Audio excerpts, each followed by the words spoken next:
Ассаламу алейкум туугандар, кандайсыңар?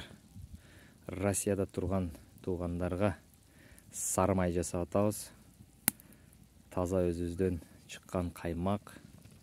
Каймактан мынакей азырынча бир 40 литрдей каймак бар, ошону сары май жасап атабыз. Таза сары май алам деген адамдар болсо, Россияга компания менен жиберсек болот. Же Почта Россия менен